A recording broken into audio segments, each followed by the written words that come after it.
When the Lord said, "Be not deceived, God is not mocked," it is a statement that God wants us to understand. Okay? Kung ano man ang tinanim natin, okay, aanihin natin. And I would like to challenge you, okay? Every seed that we plant, ito man ay salita, pagkilos, attitude, it will grow into something far bigger than we could ever imagine. Hindi natin pwedeng takasan ito. Okay? Sapagkat ang sabi ng Panginoon, "For what a man soweth, that shall he also reap." Okay? At ito naman dapat natin makita. Kung ang sanlibutan, ang mga manloloko, ang dyablo, hindi tumitigil sa paggawa ng mali, dapat huwag tayong tumigil sa paggawa ng tama. Okay? Huwag mong katamaran yan. Huwag mong, para namang walang nangyayari. No. Nakikita ng Diyos yung ginagawa mong tama. Your life should be lived in an audience of one. Not even the most intelligent person nor the most sophisticated technology can defy the law of the harvest. We will always reap only what we have sown. Kung ano tinanim mo, aanihin mo. Okay? We will reap the same kind as we sow. Kung anong klase ang tinanim mo. And we will reap in a different season than we sow. Hindi ito parang munggo na bukas tutubo. Okay? At ang masakit niyan, pag ito'y tumubo at namunga sa panahong hindi mo inaasahan, nako po, sinasabi ko sa iyo, tapos tayo. At ito masakit.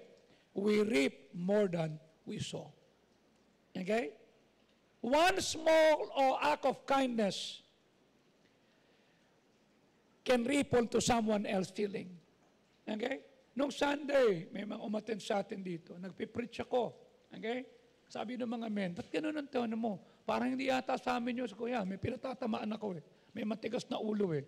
Matigas pa rin yung ulo. Okay? Nag-post pa rin noong Monday. Hindi natin member, taga-ibang simbahan to. Taga-ibang lugar. Okay?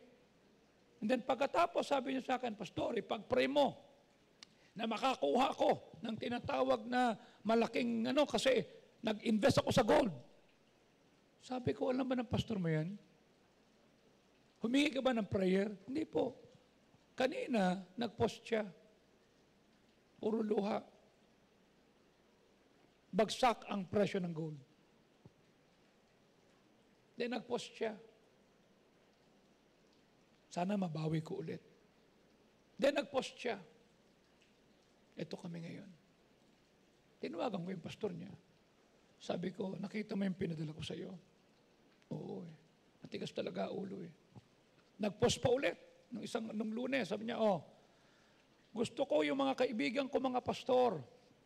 Ito bibigyan ko kayo ng ganito, ganyan. Tinawagan siya ng asawa ng pastor. Hindi ba nakita at narinig yung preaching ni pastor ng Sunday? Dapat nagpapaalam ka.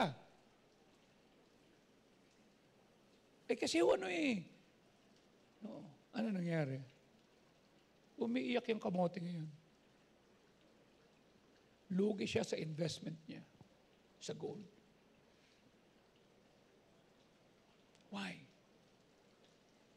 Kasi akala niya pag sumakses ka, hindi mo na kailangan ng prayer. Hindi mo na kailangan ng pastor mo. No. Sabi ko, actually, tol, ngayon lang pumutok yan, pero noon pa yan. Okay? I've been calling your attention on that, on him. Okay?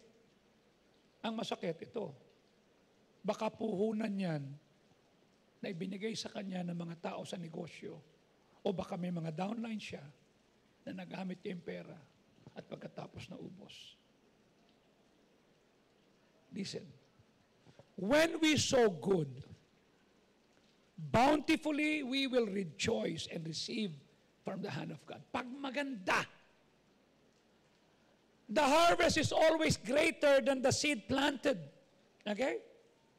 Kasi kung hindi na magtatanim yung mga magbubukid, hindi na magtatanim yung mga nangangalakal. You see, kung makakakuha ka lang, nagtanim ka ng isang butil ng mais at kukuha ka at ang tubo yung isang butil din, hindi na magtatanim yan. Pero di ba pinakita ko sa inyo, pag nagtanim ka ng isang butil ng mais, ang kapalit yan ay 700 sa isang support at 2,800 sa dalawang sanga ng tinatawag na mais. Kanya ganun lagi. Okay? Reaping more than we sow is the fundamental to the law of the harvest. At hindi lang ito totoo sa agricultural world. Totoo ito sa pagsubok sa bawat aspeto ng buhay natin, physical, spiritual, sa believers at unbelievers. Kanya, sabi ko to sa iba, Pastor, ba't hindi ka sumasagot dyan? I don't explain. Una, God knows. Pangalawa, God heard. Pangatlo, God is better than me. Okay? They can destroy my reputation, pero hindi ako sa... Bakit? Unang-una, pag mali, hindi pinagtatanggol lang mali. Okay? Ang sabi ko sa inyo, kinapalan natin mukha natin gumawa ng mali, kapalan natin ang mukha natin tiisin kung may consequences. Kapalan natin ang mukha natin na nililibak tayo. Bakit? May consequences. The law works in reverse as well. Pag nagtanim tayo ng masama, we will reap generally more than what we sow. Okay? Kanya mag-ingat tayo. Nakita natin sa principle ng Word of God, okay? Sa Proverbs 22:8, ano sabi? Siya na nagtatanim ng kasalanan, ng kasamaan, ay aani ng vanity. And the rod of his anger shall fall. Okay? Shall fail. You see? Tingnan mo ha? Pag nagtanim tayo ng pagsuway sa magulang, sa pangungurakot, sa paggawa ng mali, aani tayo. Okay? Pag sinabi nating vanity, it means emptiness. It means the basic meaning is trouble. Ang dami na nating problema. Dadagdagan pa. Meron nang may sakit. Ginabahan na tayo. Meron nang pinagdadaanan. Magdadagdag pa tayo. Okay? So ang talatang ito sinasabi sa atin, okay? When I saw iniquity, when I saw wrong, I will reap trouble and sorrow. Kanya I always say, tama na. Okay? Marami pang masasabi. I always tell myself and us, okay? Yung dami ng taong matutuwa pag nakitang nagtatagumpay ka, papalakpak, magbubunyi. Ganon din ang dami ng tao na malulungkot pag pinapalo tayo. At ito masakit. Idagdag mo pa yung basher na matutuwa kasi pinapalo tayo. May mga tao ng kasiyahan lang, pag nakitang nadapa, imbis na tulungan, pagtutulungan. May ganyan. Kanya ihanda natin ang sarili natin. Okay? Kanya nga pag nagtanim tayo, okay? Whatever we plant in our lives, sa ating choices, sa ating words, sa ating action, it will produce a harvest. Kanya pag pinili mo, bakit ganyan ang damit mo? Ba't ganyan ang pananalita mo? Ba't ganyan ang relasyon mo? You see? Ito nga si Megan, dumating na sa punto na sinabi sa akin, hindi na ata ako mag-aasawa. Sabi ko, ako naman, ang bata-bata, 29 ka pa lang? You see? You see? Sabi niya, magkaroon ako ng asawa, pastor, o wala, I'm settled. You see? Pero, hindi siya naiis na, bakit wala namang masama sa akin? Hindi naman ako pangit, hindi naman ako, bakit wala? You see? She's just okay. Choice niya yun eh. Kesa magkaroon siya ng relasyon, di ba? Oh, ilan sa atin dito, ang, meron nga ako nakitang isang hulog eh. Okay? Sabi nga ng hugot na yun, okay? Sabi niya ganon, minsan mali yung lalaking pinili. Minsan mali yung babaeng pinili. Tama? Okay? Mali. Oh, kasi nagwapuhan lang, nagandahan lang. Pero pag nagkaroon ka ng anak, tatandaan mo to, God never fails to give us the right children. Huwag mong idama yung bata.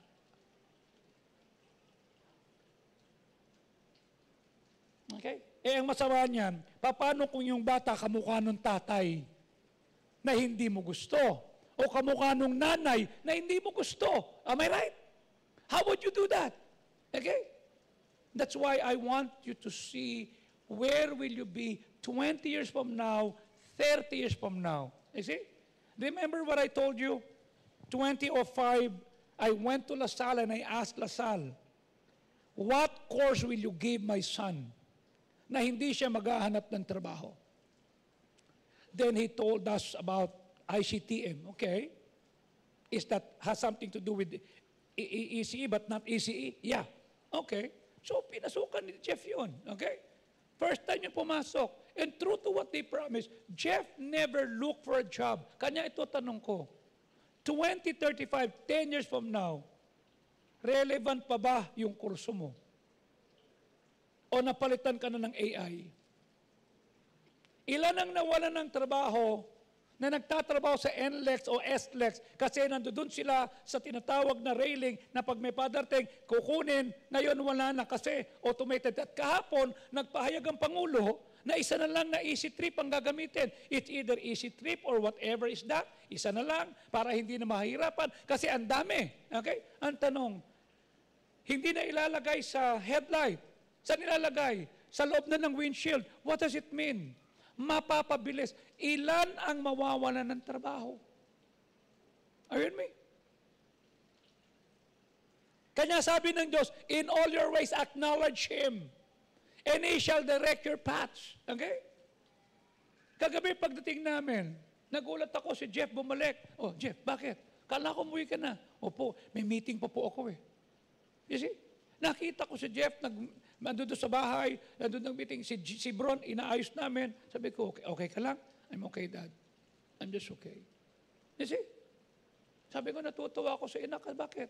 Biruin mo ha, nagtatrabaho ka at the same time kasama mo anak mo. Dahil nauso yung work from home. Maganda ang work from home sa ganyan. Pero pag work from home ka, tapos embalsador ka, masakit sa ulo yun, tama? Embalmer ka, tama? Oh, ano yan? Ay, work from home, sweetheart. Work from home? Inuwi mo yung bangkay? Dito mo, work from home nga eh.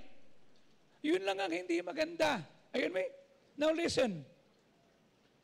When a person saw iniquity, sin, deceit, or selfishness, don't expect peace. Don't expect blessing. But trouble, sorrow, and regret. Kanya, when people that knows me, sabi ko, yung kuya mo, classmate ko yan sa Wanate Catholic School. Ewan ko, Oliver, kung inabot mo si Miss Evaristo. Ay, opo, inabot ko po yun. Oh. Ahead lang sa akin si Congressman Tony. Oo. Tama. Oh.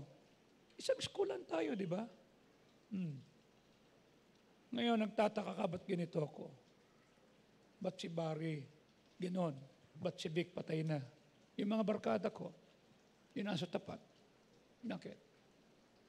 Choices.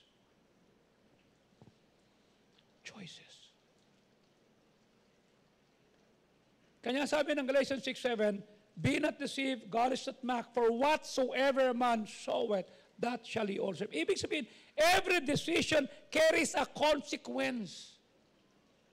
Bawat desisyon. Sin may seem enjoyable pag humithit ka ng sigarilyo, pag uminom ka ng alak, pag nakipaglandian ka, pag mayroon kang mga secret tech na ganyan. I'll tell you, it may seem enjoyable for a season. The Bible says, flee fornication. Okay? Warmongers and adulterers, God will judge. You see? Masakit ang palo. It might seem enjoyable. Pambira, nalasing ako. Ang sarap na buhay ko. Bukas may utang ka. But the harvest is pain and emptiness. Pero pag nagtanim tayo ng righteousness, ng obedience, ng faith, we will reap joy, peace, and favor from God. Kanya piliin natin ang magtanim. Okay? Anong sabi ng Proverbs 11:29?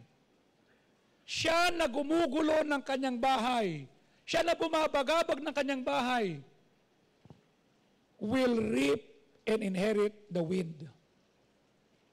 And the fool shall be the servant to the wise of heart. Okay? There will be a whirlwind.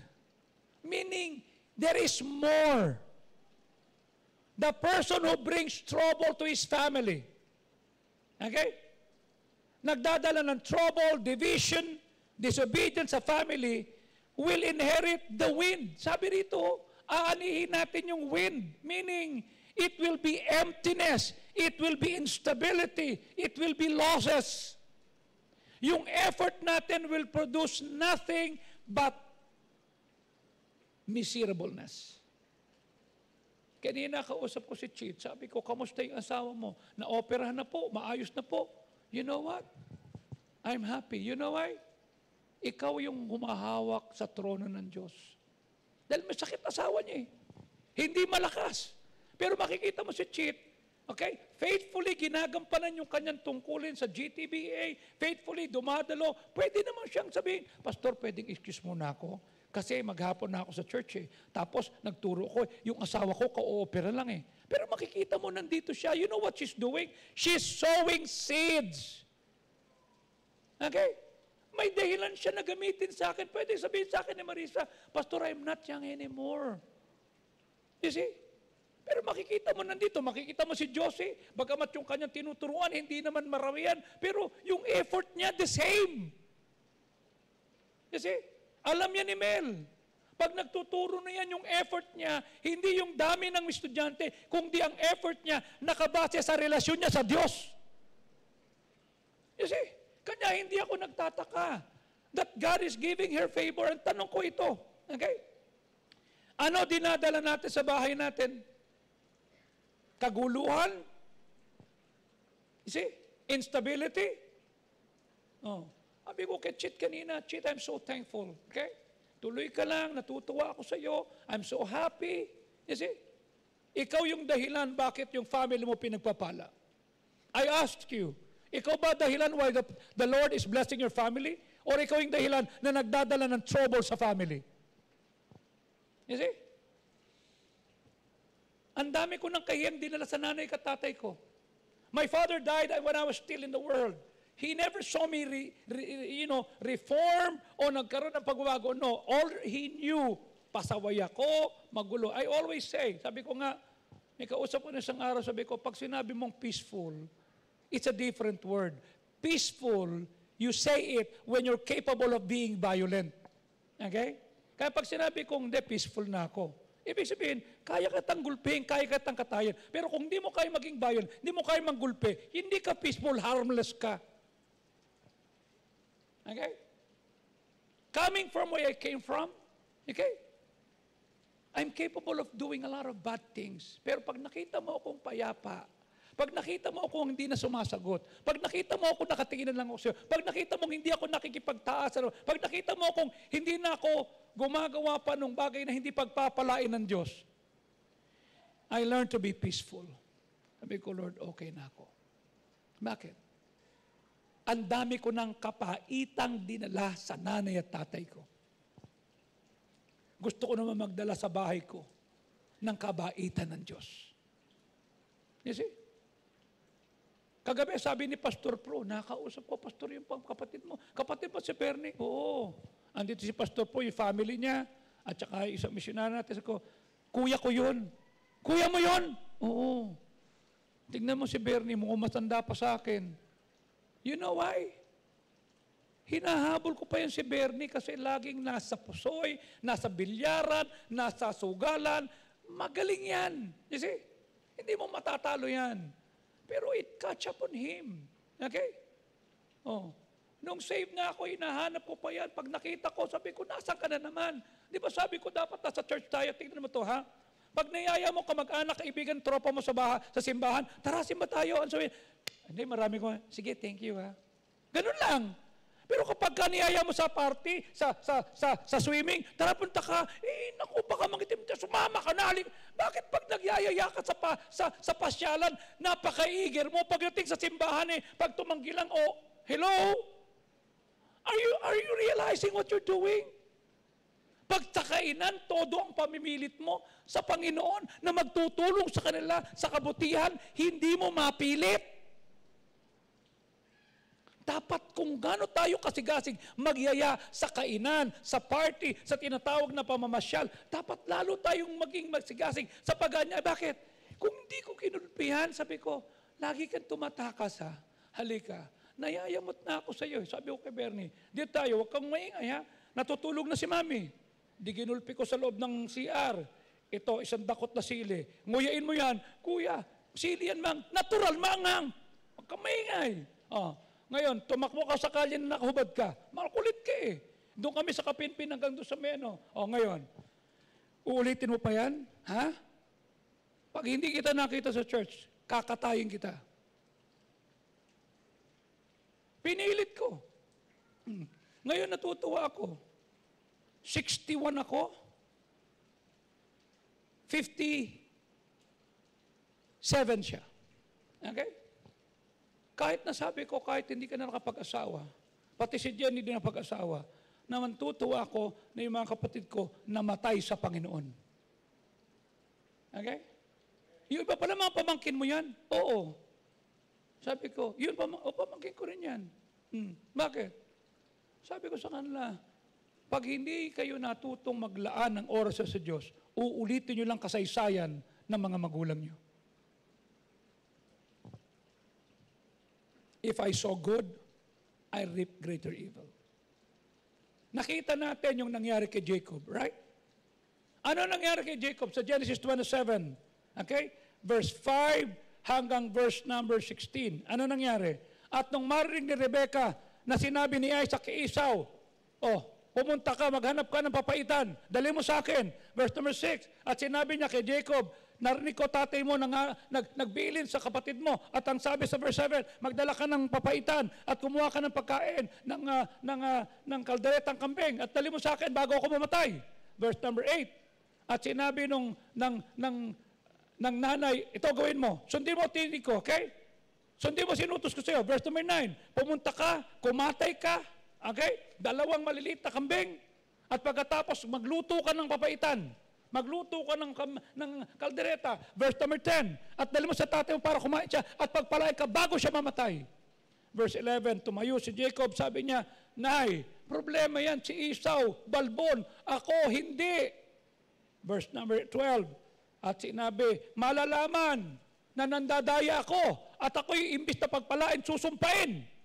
Verse number 13, at sabi ng nanay niya, ako susumpain, hindi ikaw. Sundin mo lang ako. Verse 14, at kumuha siya ng 2 maliliit at din sa nanay at yung nanay nagluto ng masarap na papaitan at ng masarap na kaldereta at dinala yung paborito ng tatay. Verse number 15, at si Rebecca ay kumuha ng isang magandang damit na suot ni Esau at dinala kay Jacob at verse number 16, at naglagay ng balahibo ng goat sa kanyang liig kasi balbon eh. Ano nangyari? As a result of the wind, yung pandaraya nitong si Rebecca at saka ni Jacob, nakuha ni Jacob yung blessing. But Jacob and Rebecca reaped the whirlwind. They have troubled and they have heartaches. And Jacob was forced to flee. Tumakas siya kay Esau kasi sabi ni Esau, kakatayin kita kasi kinuha mo yung blessing ko. For many years, nagtago si Jacob. Rebecca had said that Jacob would have begun for a few days, but she would be sending him back. But those few days were 20 years. Ano inani ni Jacob? Pagdating niya doon kay Laban, nagustuhan niya yung isang babae, sabi niya, sige, ligawan mo. Binigay, ang ibinigay, iba sa kanyang gusto. At nagtrabaho na naman siya ng 7 years. Okay? At niloko siya ni Laban. Bakit? Yung panlulokong ginawa niya dito sa tatay niya, inani niya. Listen. Jacob had schemed to get the blessing. Later, he would receive the same in kind and even more from Laban. Tinanggap niya si Leah kesa kay Rachel. Nagtrabaho siya ng 7 years ulit para makuha niya si Rachel. Jacob used the skin of the kid to receive Isaac. Yun din ang ginawa ng mga anak niya sa kanya. Bakit? Nung si Joseph, pinagtulungan ng magkakapatid. Kumuha sila ng dugo. at yun ang nilagay sa coat of many colors. We bring trouble when we are disobedient to God. Si David, di ba? Ano kasaysayan ni David? Okay? Anong sabi ng 2 Corinthians, Samuel chapter, verse number 12, verse number 9? Okay? Hanggang verse number 19. Okay? Nung naniligo si David at nasa bahay na dapat sana'y nakikipagdigma, gabi, nakakita siya ng babaeng naliligo. Sabi niya, sino yan? Si Bathsheba. Nagkaroon siya ng tinatawag na pagdanasa. Sabi niya, papuntay mo sa akin. Boss, may asawa yan. Gusto ko siya. Nagsiping. Okay? Tapos, nabuntis si Bathsheba. Ano nangyari? Patawag si Uriah. Sabi mo, umuwi sa bahay. Si Uriah may prinsipyo, ayaw ko umuwi. How can I do this? Na nasa bahay ako, kasipin ko, asawa ko, yung mga kasama ko, nakikipagdigma. He never get out. At kinabukasan, nung namatay na yung bata, dinalaw siya ni Nathan. Sabi sa verse number 9, wherefore hast thou despised the commandment of the Lord to do evil in his sight? Thou hast killed Uriah the Hittite with a sword, and hast taken his wife to be thy wife, and hast slain him with the sword of children of Ammon. Verse 10, now therefore the sword shall not depart from their house. Ginamit mo yung tabak para patayin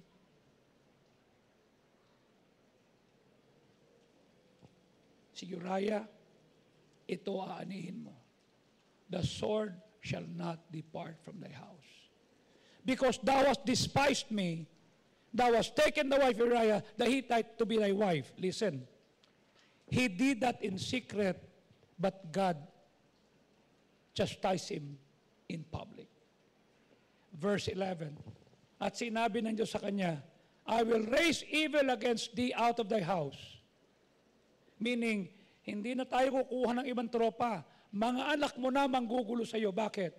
Si Amnon ni-rape yung kanyang asawa, yung kanyang kapatid.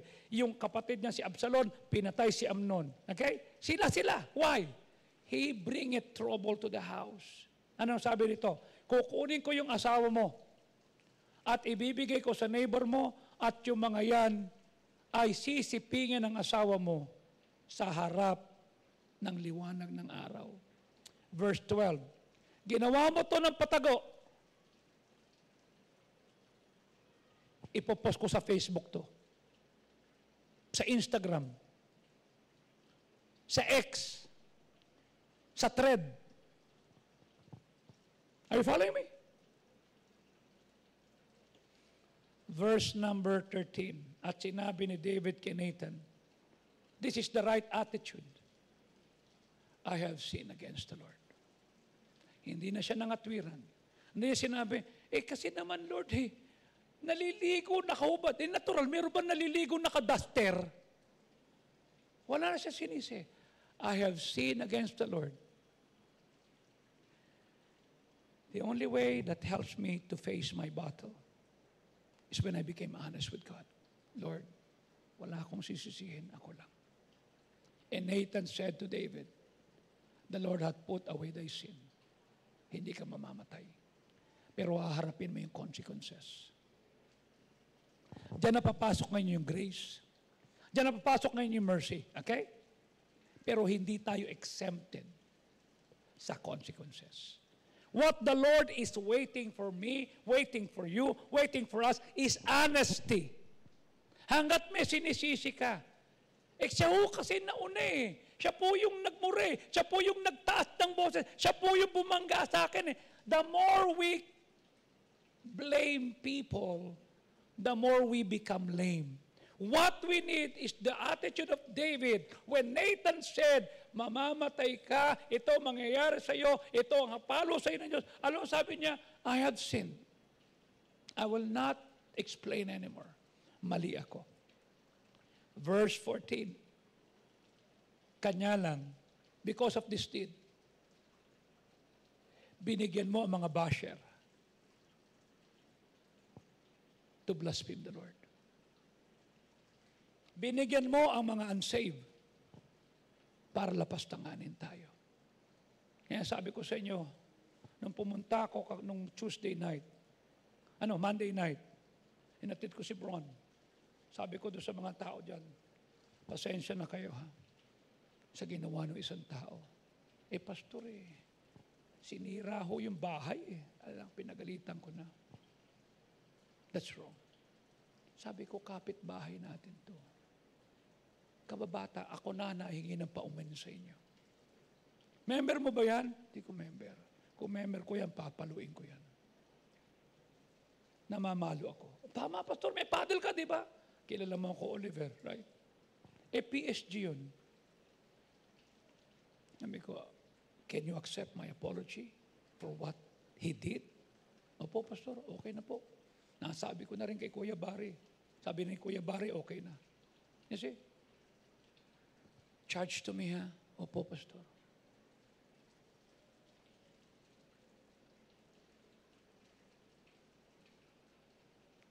Pag may ginawa kang mali, Dan, you're giving an occasion to the enemies of the Lord to blaspheme the Lord.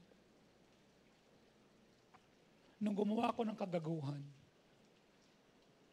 I gave the enemies the occasion to blaspheme the Lord.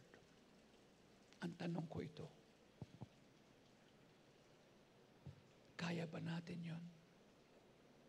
Na mapupula. Yan ba yung save? Yan ba yung may hawak na Bible? Yan ba yung nagsisimba? Ito ginagawa. Flee fornication. Our body is a temple of the Holy Ghost. We need to put boundaries.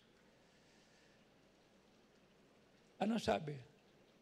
The child also that is born unto thee shall surely die. What is the indictment? What is the charge? What's the occasion? You killed Uriah. Hindi ka lang nagnasa kay Bathsheba, pinatay mo si Uriah. Sabi ng Panginoon sa kanya, alam mo, kung kulang lang, sana humingi ka sa akin Binigay ko na sa iyo lahat Ba't yung may asawa pa?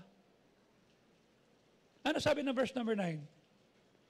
Bakit mo dinispise yung utos ng Diyos? Bakit ka gumawa ng kasalanan sa kanyang paningin? Thou hast killed Uriah with a sword, and has taken his wife to be thy wife. The judgment, the sword will not depart from your house. Ano sabi sa verse 10? Ito ngayon na mangyayari, hindi mawawala. Meaning, magulo. Kanya magugulat ka kung ikaw ang nasa buhay ni David, panganay mong anak, ni kinuha yung posisyon mo. Yung panganay mong anak, pinatay yung anak niya si Amnon. Yung asang anak niya, ni-rape yung kanyang kapatid. Are you with me? He that soweth iniquity shall reap the wind. The indictment, the charge, the accusation, you took his wife. Sabi rito sa verse number 9, and has taken his wife to be thy wife. Hindi ba sapat sa iyo yung concubines mo? Hindi ba sapat sa iyo yung meron ka? Kumuha ka pa. Mabuti, mabait si Bathsheba. Okay? Paano kung walang yayan? I-frame up ka. Kung panahon natin yan, i-screenshot yung mga conversation, i-screenshot yung lahat, at sisiraan tayo. Ano ang judgment? Your wives will be taken before your eyes. Ano sabi na verse 11? I will take your wives before your eyes and give them to your neighbors. This is what I'm saying. Marami na tayong maling ginawa in the past. Marami na tayong pagsalangsang na ginawa in the past. Na hanggang ngayon binabayaran natin. Ilaanan natin ang natitirang oras at buhay natin sa paggawa at pagganap ng kalooban ng Diyos. Ipagamit na natin yung ating kalakasan. Okay? Whatever we sow doesn't return to us in the same sight that we gave it. It multiplies. It reminds us that we need to be intentional with what we plant sa puso natin. Sa iba, sa relationship. Nakakalimutan natin that harvest always immediate. We need to stay faithful. Because God can turn the smallest seed like obedience, prayer, forgiveness, becoming a cheerful giver into something fruitful. Anong nangyari kay David? Sabi ng Panginoon sa kanya, hindi aalis ang tabak sa iyo. Kukunin ko yung asawa mo. Which happened. Verse number 12. The indictment, ako say, you did it secretly. Ginawa mo ng palihim. Mahayag ka. You see? Before, kanina nung pagtapos ko mag-pray, tumutuloy yung phone ko. Taga-anti-cybercrime yung sabi ko, tawagan na lang kita mamaya dyan. Okay? Mag-preach pa ako eh. Dahil I'd like to give a case ng cyber libel. Okay? Kanina, Friday, kasama namin si Acero, si Attorney Dan. Pastor, ito. Kahapon, nagbigay ng babala ang ombudsman. Aalisin ang lahat. At pinakita sa akin, Acero kanina, isa siya sa tinanggal.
Kanya mag-iingat tayo. Your prayer life, your Bible reading life, the way you treat your parents will show outwardly.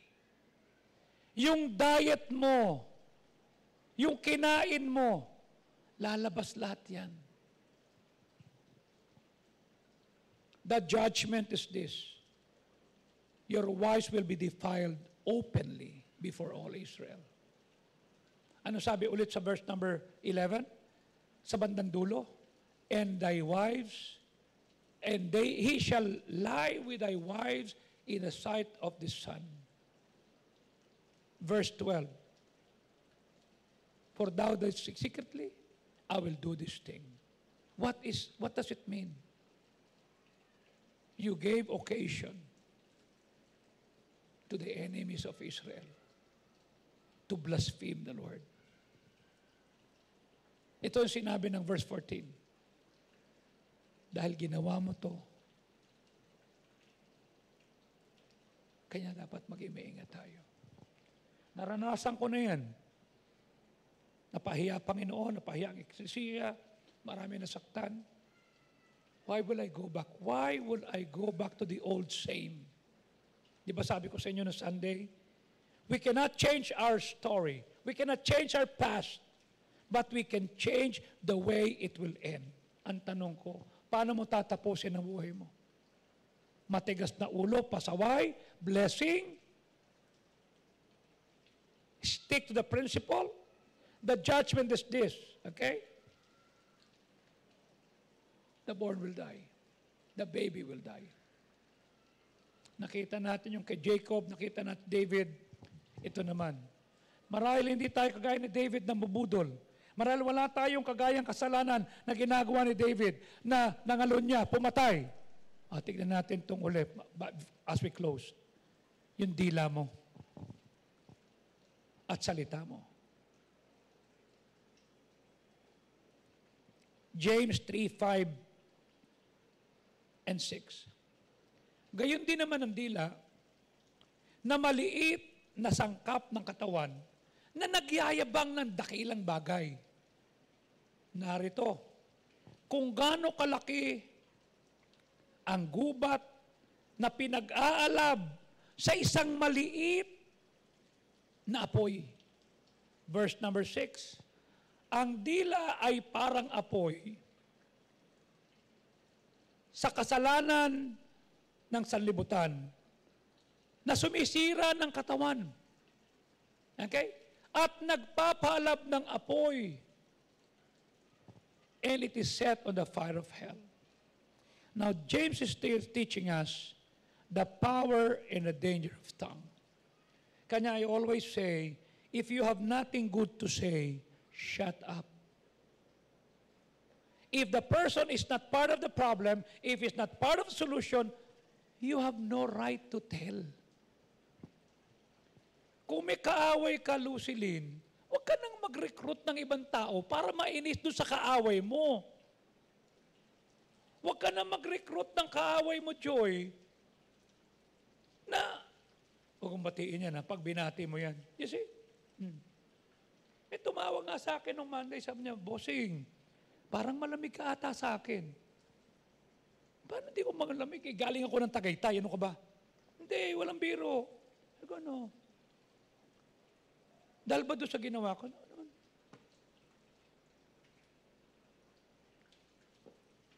I have nothing to say. Your decision is up to you. But I will always remember, you were there when I was down and out and I'm feeling so low. You were there.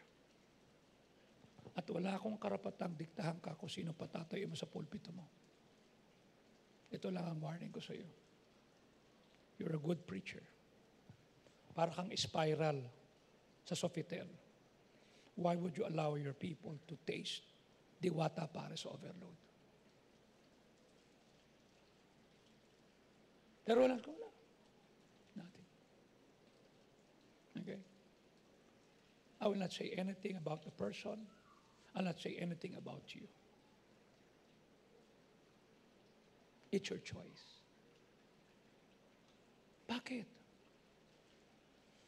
Nakita ko na yan eh. Pag maganda sinabi mo, may mabibless na dalawa. Pag malikat sinabi, kakalat yan. Mamaya ilalaglag ka.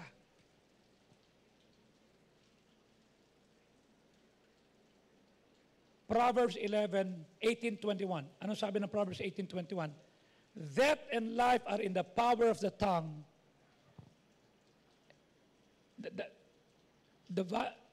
Mali yata yan eh. Hindi yan yun. Okay? Death and life and the power of the tongue, and they that love it shall eat the fruit thereof. Okay?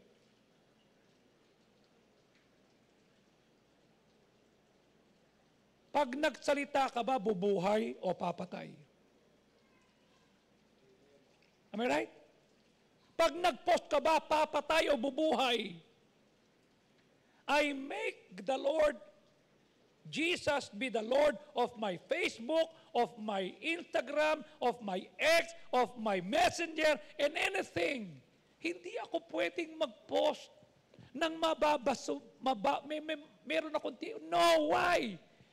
May sinabi na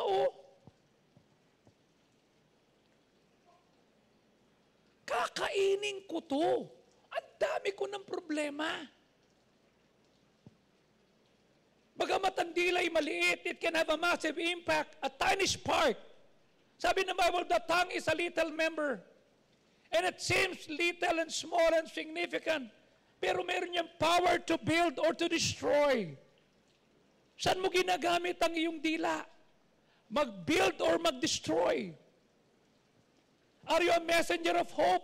I was talking to a wife kanina. Sabi ko sa kanya, sa pinagdadaanan nyo, shut up, don't say anything, just look and embrace and say, We can face it together. We can pray together. Let's move on. Huwag ka nang magdagdag pa. Salamat po, Pastor. Sabi niya sa akin, alam mo yung mga recent na preaching mo, Pastor, yung sinasabi mong ganyan, sabi niya, nakatulong sa akin. Sabi ko, I'm happy that you listen. Words can shape lives. Words can influence others. Kanya nga tawag din influencer eh. And even change the course of history. Merong isa na taga Cebu, nag-post lang siya. Ito yung kasaysayan ng ICC na ito, it's about the law and not about influence. Aba, binash. Nawalan ng 200,000 influencer na mga follower. At yung isa naman, ganun din, nawalan din ng 200,000. Sabi ito rin ng mga tao, o di 200,000 lang kayo. Okay? Apologies kayo, abogado. Eh sabi niya, sinabi ko lang naman yung naaayon sa batas. You know what? The tongue can boast great things. The tongue can speak with pride. Can speak with exaggeration or arrogance. Kung wala ko dyan, wala yan si Joey. Hirap yan, hindi niya kaya yan. Patay yan, ito mangyayari dyan.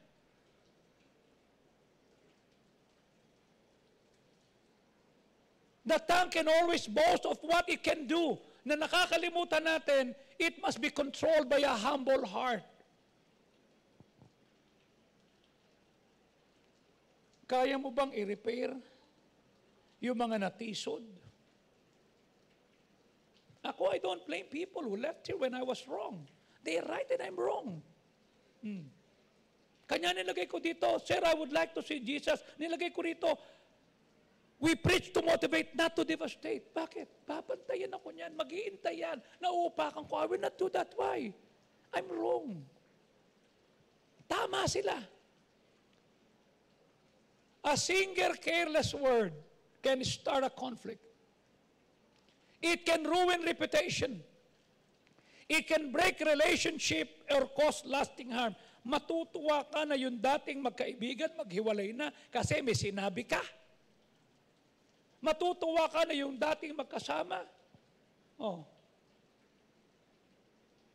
Naghiwalay kasi may sinabi ka.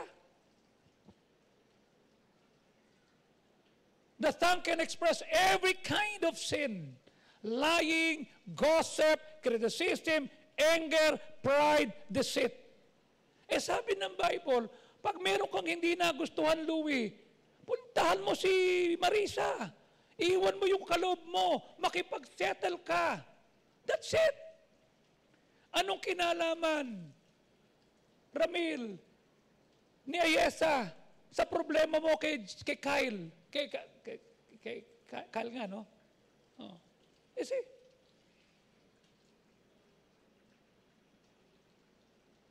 Ba't kinakailang i-Facebook pa, tapos ilalagay pa, nag-iisip siya, sino tinatutungkulan niya? It becomes the word of iniquity. Pag hindi natin to sinurrender sa Diyos, it will defile the whole body. What I say, what you say, what we can say can corrupt our entire life. Our speech, my speech, your speech, can reveal the condition of our hearts. Ano sabi ng Bible? For out of the abundance of the heart, the mouth speaketh. Kaya ako pag nakikita ko yung mga iba, kung ano-ano pinapost sa Facebook, naaawa ako. Sabi ko, hindi ba niya na-realize na may anak siya, na lumalaki, na isang araw magtatanong, Dad, ba't ganyan ang post mo? Dad, ba't ganyan ang sinabi mo? Dad, bakit tinto? Hindi na maalala yan. Eh, yun nga nangyari noong 2023. Yung party ni ng isang congressman, nailabas pa May resibo sila They will see it. An uncontrolled tongue will make the whole body and the testimony unclean before God. Meaning, yung salita ko, salita mo, can set the direction of our life in a destructive path. Pwede itong lasunin ang relasyon, ang family, ang churches. Anong sabi ng Proverbs chapter 6 verse 19? Tingnan mo ha. O verse number 17 muna. Proverbs 6:17 muna. Anong sabi ng verse number 17? Tingnan mo ha. 16 muna, 16. Ano na bagay ang ayon ng Diyos? 7, kinamumuyan. Verse number 17. Mayabang na tingin, sinungaling na dila, paa, na kamay na madaling gumawa ng kamalangyan. Verse number 18. Ang isang puso na nagdi-devise ng wicked device at paa na mabilis na gumawa ng mali. Verse number 19. Maling witness na nagsisira at nagsoso ng discord. Ang tanong ko sa iyo ito, ang linyahan mo, masira ang church? Masira ang achievers? Masira ang light bearers? Masira ang kingsmen? Do you want to be a part of that? O mapalakas? Are you recruiting people to hate somebody? Or are you recruiting people to be a part of the ministry? You see?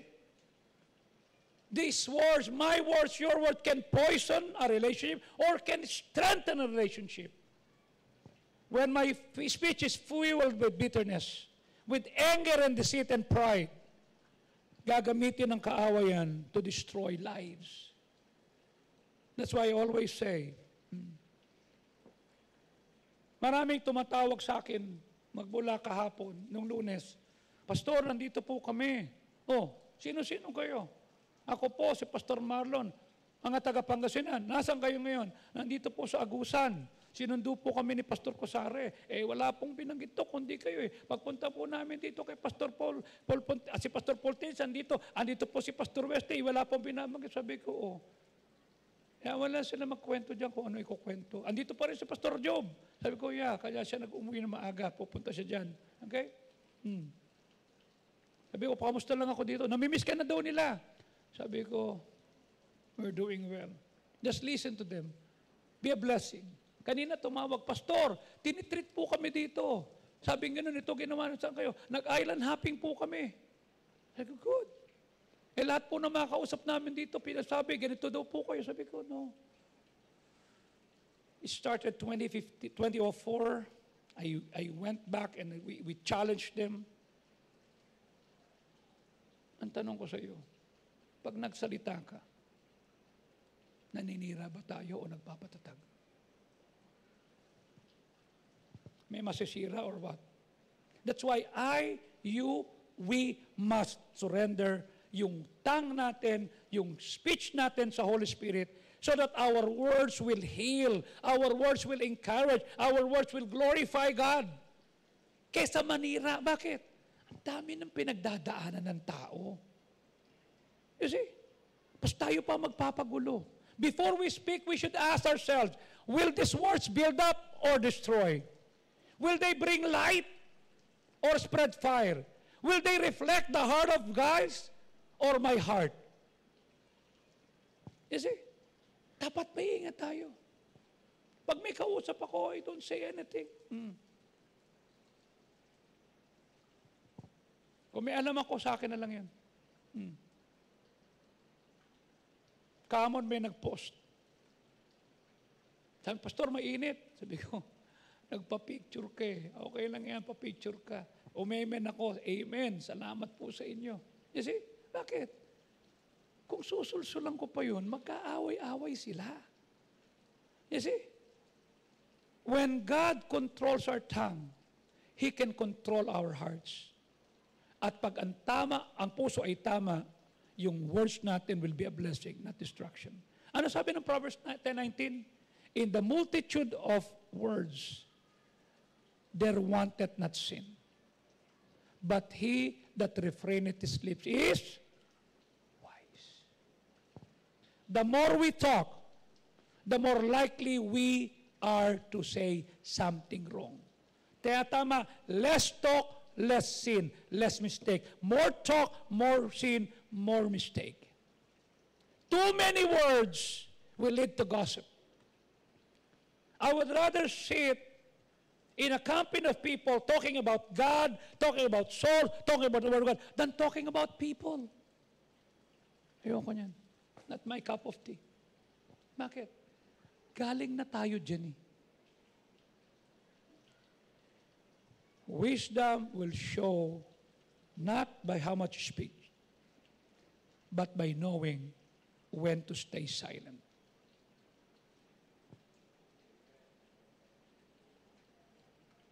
if I will tell every person what I know, ang daming mag-aaway. And I will not. A wise person thinks before speaking. A wise person values restraint over being heard. Proverbs 13:3, siya na nag-iingat ng kanyang bibig, iniingatan ng kanyang buhay. Siya na malaki ang buka ng kanyang bibig, meaning madaldal, shall have destruction. When Pastor Fajardo stopped when I was driving for him and said, Joey, shh, you don't need to explain to me, Pastor. Ang tatay ko, nag-contribute lang ng sperm cells sa nanay ko. Kanya na panganak ako. You taught me what life is all about with God, the Word of God and everything. Whatever I hear, whatever I know, it's between you and God. I will not say anything. Thank you. Go. You don't need to explain to me, Pastor. It's just us. I'm still your servant. I'm still your go-to guy. Nothing will change on that. And I stayed with that. Bakit?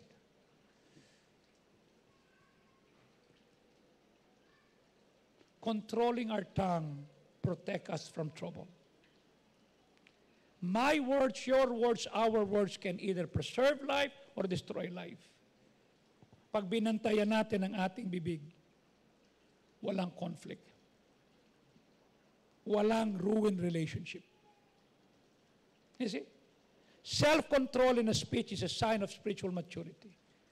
I'm tempted to say words na, ikaw itong, sabi ko, galing na ako dun eh. You see? Proverbs 18:6. A false lip enter into contention, and his mouth calleth for strokes. Yung salita natin, sabi ng Bible, pag tanga tayo, will start argument. Walang masosolve, magulo. You see? That's why my training, yung training namin sa MTI, is to be a problem solver. Pag mayroong problema, titignan yung probable causes, ano ang solusyon, hanggang makita mo yung most probable at doon tayo magpo-focus para mapatakbo yung tinatawag na planta. That's what I am. Not realizing that that is what the ministry needs. As I said, di gawin natin to. Kaya binanggit natin kanina Proverbs 18:21, death and life are in the power of the tongue, and they that love it shall eat the fruit thereof. Kanya ako, pag may nagsalita na pangit, I let them. Bakit? May sinabi na yung Bible, ba't gaganti pa ako? Ba't magpopos pa ako? Ba't sasagot pa ako? May sinabi na yung Bible, hindi ba sapat yan? Di, mo siya. Kung buhay ang kanya, amen. Pag mali, okay lang. Kanya nung nasa Cebu kami, sabi ni Pastor Nable, dito ka, wag kang alis. Bakit? Dito siya sasakay. Pag bubuksan ko pa, binuksan ko ng pintuan. Pasok po kayo. Why? Ba't kita awayin? Kahit lahat ng preaching niya tungkol sa akin, I will not fight you. Bakit? Tapos na ako dyan. I'm done. I have done a lot of harm in the past. Pangalawa, I know what I'm capable of. I cannot promise you saan ka pupulutin pag pinatulang kita. That's why I don't like it. I know what I am capable of. I would rather be peaceful than fighting. You see? Lies are acts of hatred, not love. Pag nagsinungaling ako, I harm others. Deceit, manipulation, or even false praise. Flattery may sound nice, but it's dangerous. True love always speak the truth, kahit difficult. Sabi ko doon sa isang kausap ko kanina o kahapon, you know what? You're doing good. Hindi na ikaw yung dati na pag may problema ito gagawin mo. You are now maturing in life. And I'm so thankful for that. Sabi ko, I am so much thankful Ngayon, kung magkakaproblema, hindi sa iyo galing kasi you shut your mouth out. My words, your words, our words carry power. Pwede silang magsalita ng life or death sa tao, sa sitwasyon sa family. What I can say or what you can say can heal, can wound, can encourage or discourage. Ano sabi ng Proverbs 21:6? By the getting of the treasure, by a lying tongue, is vanity tossed to and fro of them that seek death. Ito. Problema, yung mga kurakot at nandaya, sinabi na ng Bible, yung kumuha ng malalaking mga kontrata na nandaya, ayan nagsinungaling, shall be tossed to and fro of them that seek death. Ano yung marami kang pera, marami kang niloko. You see, I have a bigger person, that's God. Mas malaki sa ICI. Mas malaki sa ombudsman. I have God. Bakit ipagyayabang mo yung pera? Gaining wealth or success through lies is useless and short-lived. A lying tongue may bring temporary gain, but it leads to destruction in the end. Deceit, pandaraya, never brings true happiness. God always bless honesty, not dishonesty. God always bless truth, not lies. Proverbs 26:28, a lying tongue hateth those that afflicted by it, and a flattering mouth worketh ruin. Ano sabi? Yung sinungaling, nagtatahi at nagtatanim sa mga nasaktan. Nasaktan di ba? Though David, he sinned against the Lord as a whole, he chose to walk with the Lord. At yung nalalabing oras niya, nagtanim siya ng mabuti. When he was confronted by Nathan, he confessed. Okay?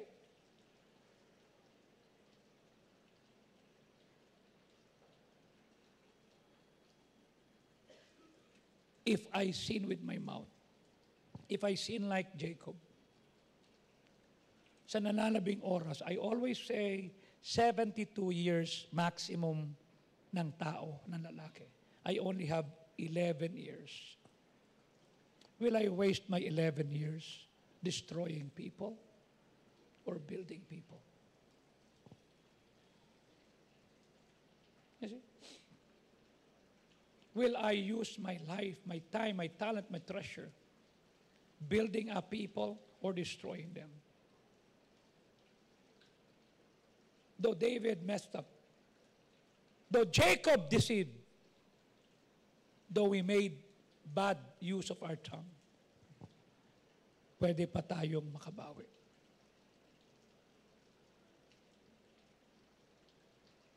Pwedeng anihin ng anak natin, ng apo natin, yung rewards if we will choose to do what is right. Nakita ko na yan sa panahon ni Pastor Fajardo. Any person who said wrong against the church, bagamat tama sila, they never end well. You see? Yan, nung makita ko yan, sabi ko, walang ChatGPT, walang Google, wala lahat.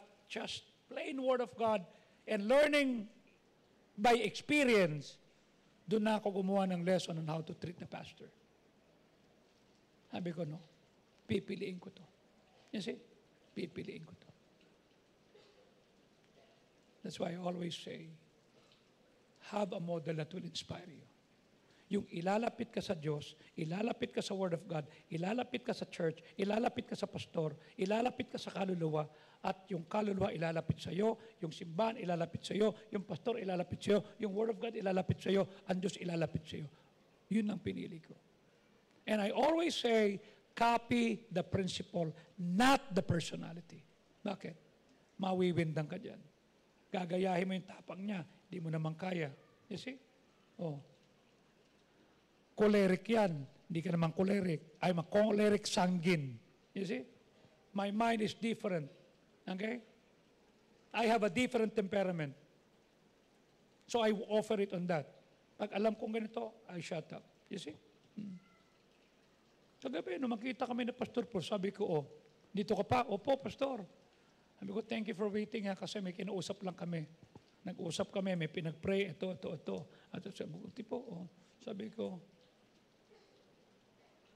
tinawagan ko yung anak niya, si Pastor Glenn. Glenn, andito, kasama ko yung pastor mo ha. Ay, opo. Pag nalaman ko, nalapastangan ka sa pastor mo, I cut off my relationship with you. Narinig mo yun, tama? I will not affiliate or I will not associate myself to any person that will disrespect his pastor.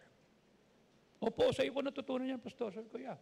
Ipakita mo, kanya natutuwa ako. Dahil sabi niya, ikaw dapat itong Sunday. Sabi ko, no. Dapat pastor mo kasi siya pastor mo. Treat him well, not me. You see? Make him bigger, not me.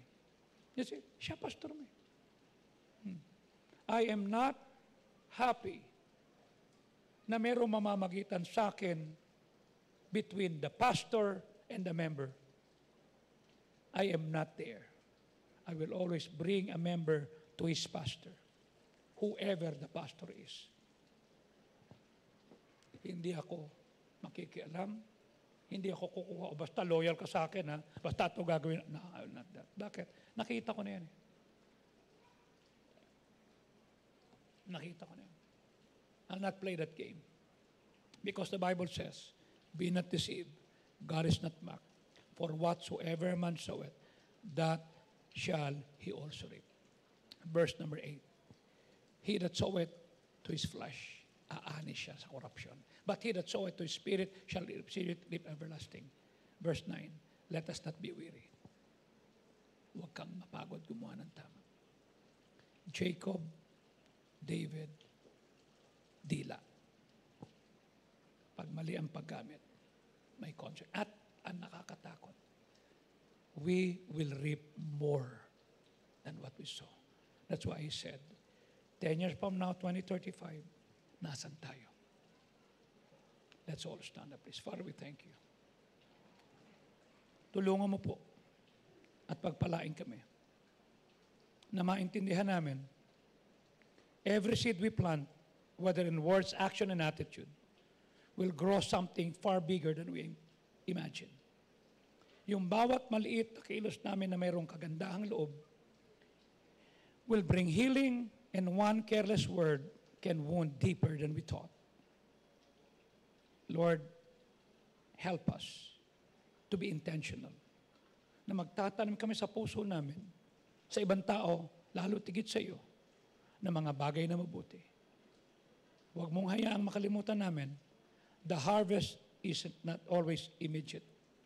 Help us to stay faithful because you can turn even the smallest deeds, obedience, prayer, forgiveness, into something lasting and fruitful. Lord, help us to ask ourselves today, what are we sowing today? If we're sowing love, okay. If we're sowing faith, okay. But if we're sowing bitterness and fear and division, we will surely reap more than what we sow. While heads are bowed, eyes are closed, no one is looking around. Will you come at the altar and say, Lord, help me to sow seeds that will reap wonderfully in the future. Will you come at the altar now?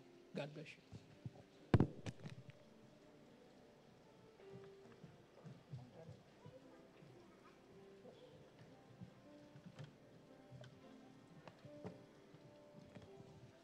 Marami na tayong nasaktan in the past. Marami nang mali. Huwag na nating dagdagan pa. Let's learn to be decisive. To use the remaining time that we have